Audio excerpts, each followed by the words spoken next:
തൃശൂർ ജില്ലയിൽ ചാലക്കുടി കൊടകര റൂട്ടിൽ കൊടകരയിൽ നിന്നും 2 കിലോമീറ്റർ മാറിയാണ് ഈ കാണുന്ന 68.25 സെന്റ് സ്ഥലം സ്ഥിതി ചെയ്യുന്നത്.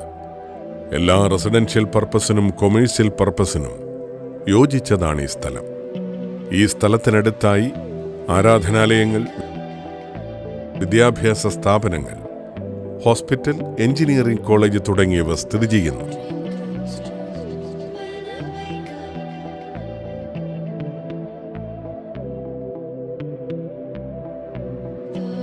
തൃശൂർ ജില്ലയിൽ ചാലക്കുടി കൊടകര റൂട്ടിൽ കൊടകരയിൽ നിന്നും 2 കിലോമീറ്റർ മാറിയുള്ള ഈ 68.25 സെന്റ് സ്ഥലം സ്വന്തമാക്കുവാൻ ആഗ്രഹിക്കുന്നവർ വിളിക്കേണ്ട നമ്പർ 85474-35353 98461 50292.